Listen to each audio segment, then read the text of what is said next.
right, hey, it's Rob, and thanks for coming by and checking out the stuff I have here on my channel. Today we are talking about Gibson's Modernistic guitar series from the late 1950s and discussing the question, will we ever find an original Gibson Modern? So stay tuned to Rob Disner's guitar talking about guitars YouTube thing talking about. All right, let's get into it.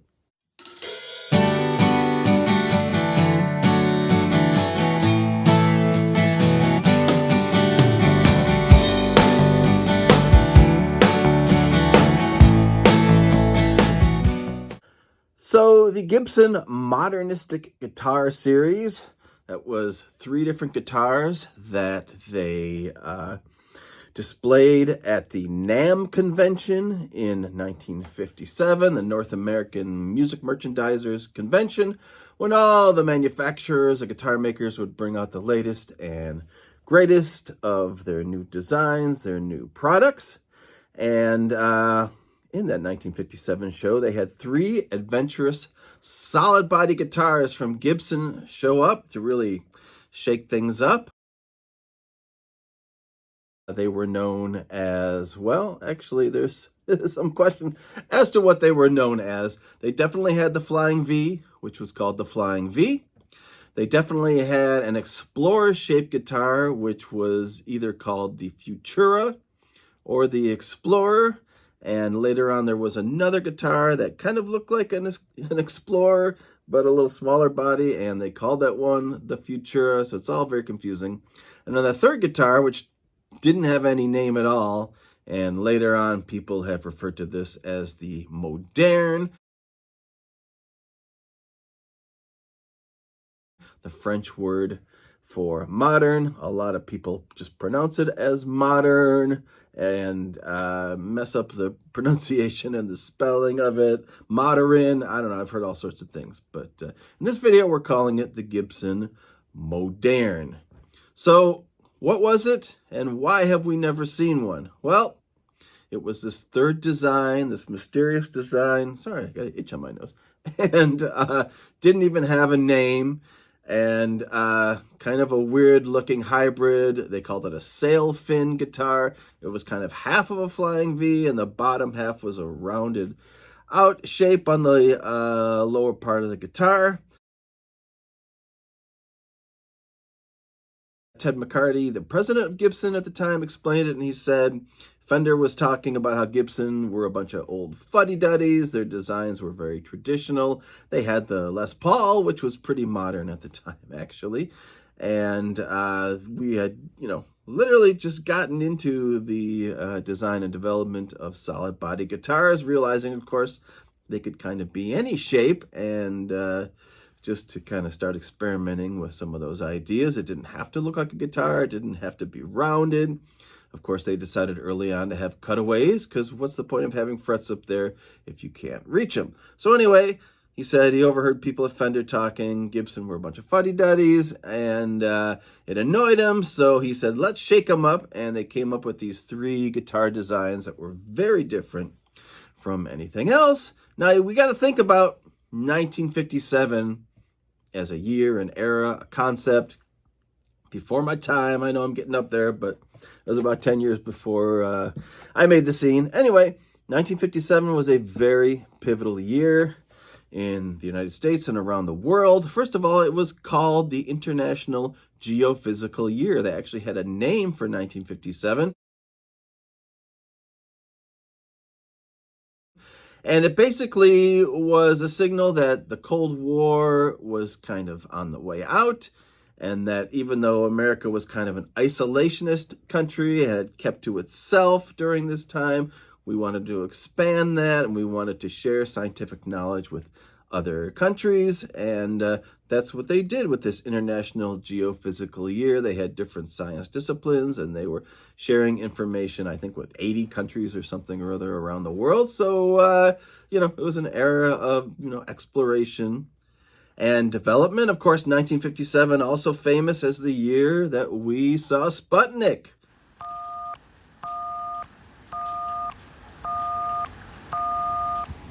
Sputnik being what they called the Russian moon, the first artificial satellite launched by humans that orbited the Earth.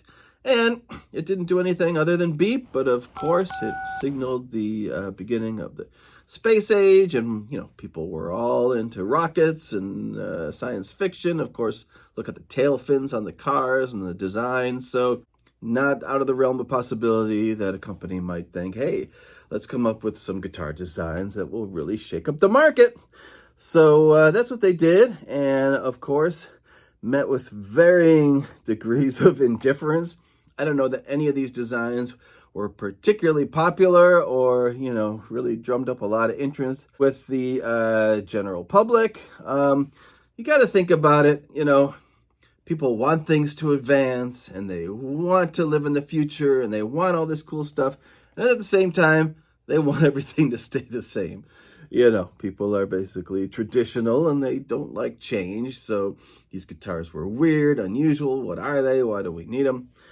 So consequently, original examples of these early modernistic guitars are very rare. There were less than 100 Flying V's made between 58 and 59. I got to see one of them because my guitar teacher in 1982 bought a 58 Flying V. I remember him agonizing over the fact that he paid $1,500 for it. Of course, they've gone up incredibly, since then, and his $1,500 guitar was probably worth $150,000 at some point, or maybe it even is today or more. I don't know, hard to keep track of these things, but in any case, he spent $1,500 on this 58 Flying V. It was pretty amazing, but it was a lot of money at the time. He probably doubled his money at some point and sold it and thought he did well. Who knows? Or maybe he still has it today. I couldn't tell you. Anyway, less than 100 Flying V's were made. I went to the, what is it called? Songbirds Museum in, where is it? Chattanooga, maybe? And they were just closing, but now I think they've opened up again. I don't know. It's a private guitar collection, and it's pretty amazing. And they had some examples of the early modernistic guitars, some early Flying V's and Explorers. Of course, they didn't have any Moderns because nobody has one. Less than 100 Flying V's. The Explorer was even less popular, and 22 of those were made and shipped between 58 and 59. You can imagine what these guitars are worth. Beautiful guitars made out of African limba wood, which they call Carina, although I think some of the originals were also mahogany, and most people surmise that the original Moderne guitar was also made out of mahogany.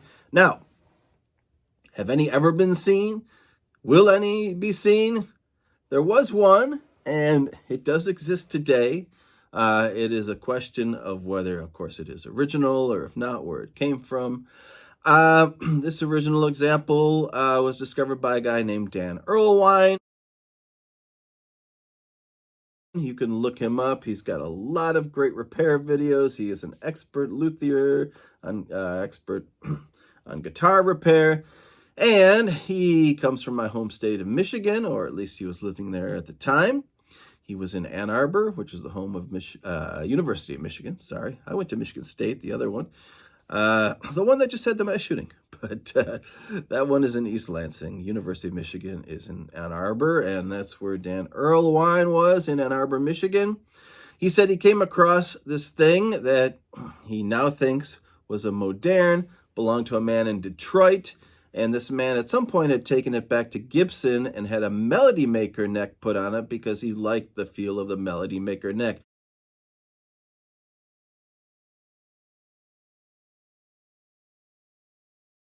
Now, when you see pictures, it looks more like it has an SG neck, so I'm not really sure what the story is with that. Anyway, Earl Wine bought this guitar, I think, for $175. He thought it was an Explorer. Of course, back in the 1970s, there's no internet. There probably aren't even very many books about guitars, and certainly not about vintage guitars, which weren't even a thing back then because they were only just old guitars at that point. Vintage guitars started to come around in the 80s and 90s when people realized, these things were really quality instruments, and they were, getting to the point where people were looking back fondly and searching for these instruments. Anyway, so like I said, He didn't know any better. He looked at it. It was a weird-looking Gibson. He thought it was an Explorer. He owned it for a couple days, didn't know what it was really or what to do with it, and he sold it for the same thing he bought it for, $175, to a store called the Ann Arbor Music Mart. They put it in the window, and along came this guy, Doug Green, who worked for George Gruen. Of course, Gruen is pretty much the expert on vintage guitars. He has his store, Gruen Guitars, in Nashville, which he's had, of course, for a very long time. This guy, Doug, saw it, called his boss, George Gruen. He's pretty much the authority on vintage guitars, and concluded that they probably had a Moderne on their hands. He bought it for $1,000, which was a lot of money in the 1970s. He probably flipped it and passed it on to a Japanese collector, is what's reported. And this was in the early 1970s. And it's been on display, from what I understand, in a music store in Tokyo for a long time. I don't know if it's still there, but here's a picture of what it looked like hanging there on the wall.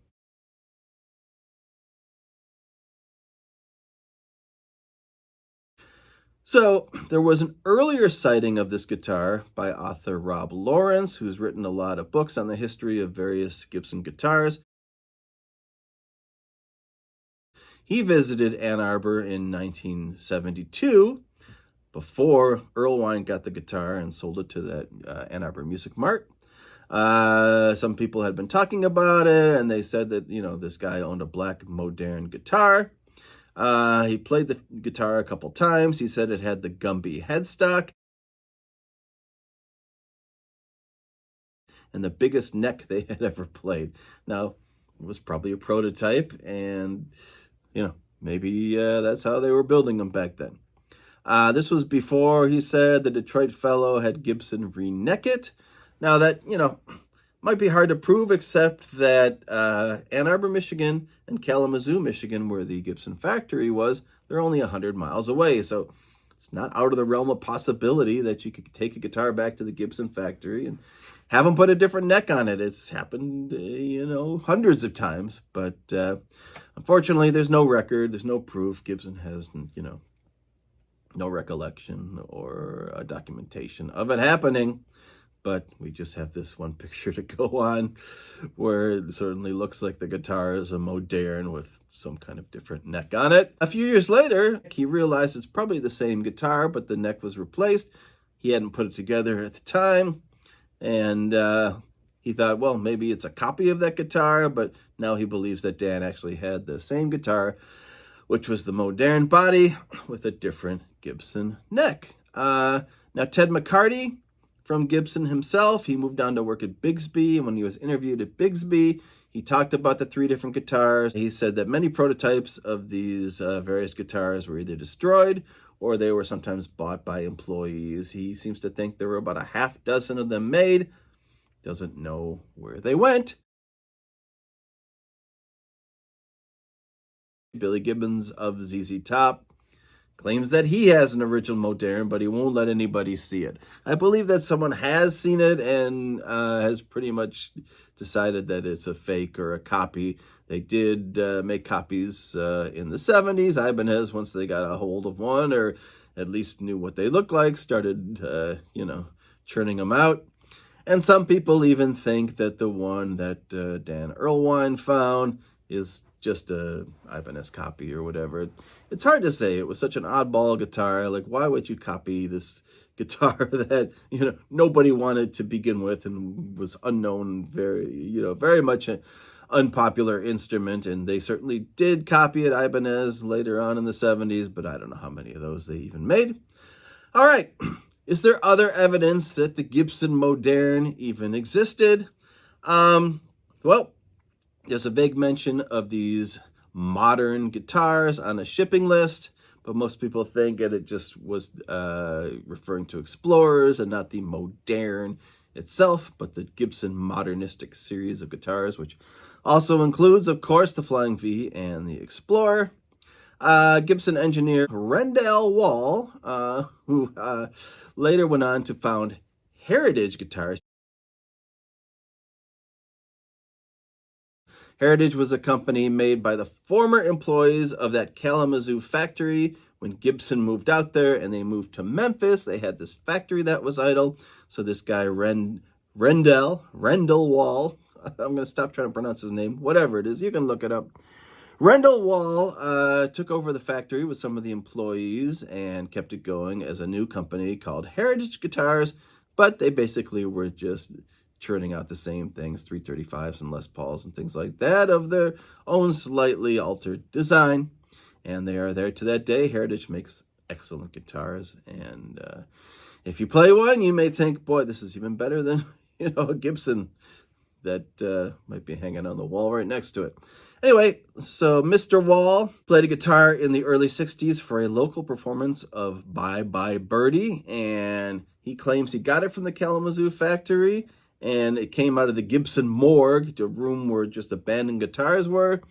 He said he could have the guitar for $50, but he wasn't really interested, so he passed on it. But he's pretty sure that guitar he took out of the Gibson morgue was, in fact, a Moderne.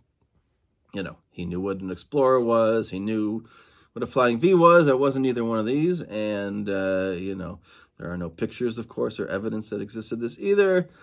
But Mr. Rendell Wall of Heritage Guitars claims that he, in fact, at one point played a Moderne. Once again, Ted McCarty, the president of Gibson, said they made several prototypes. They also supposedly sent a Moderne prototype to Lifton, the company that makes the guitar cases, and they needed a model of the guitar to know how to make the case around it, but there's no documentation or proof of this at all. So to wrap up here, are we ever going to see an original Gibson Moderne?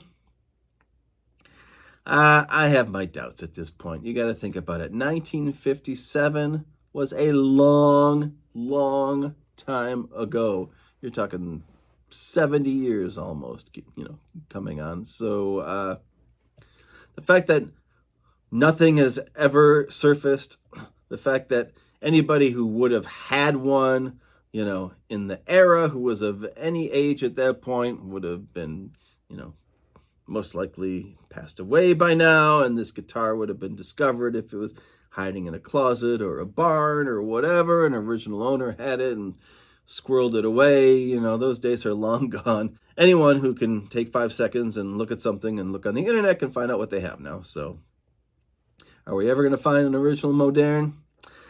I'm going to say no. I'm going to say there just weren't that many made, a half dozen maybe. Most of them were probably cut up for scrap or repurposed into something else or who knows what. But if there were any out there, it is very unlikely that one or two are still hiding out there somewhere in a vault and, nobody's saying anything about it. So I think we're just not going to expect to ever see one of these in our lifetime, and that's too bad. They're cool guitars. Of course, they were reissued by Gibson a couple times in the early 80s, and I think a few years ago as well. They are definitely neat-looking guitars, and I'd love to have one. Not going to happen for me, I don't think, but they're out there if you want the reissues, of course, and it's hard to even call them a reissue since they were never issued to begin with, so maybe the ones that came out in the 80s are the actual, Gibson Moderns. All right, wrapping it up for today. Thank you for checking this out, and I'll come back to talk to you about some more stuff later. Bye.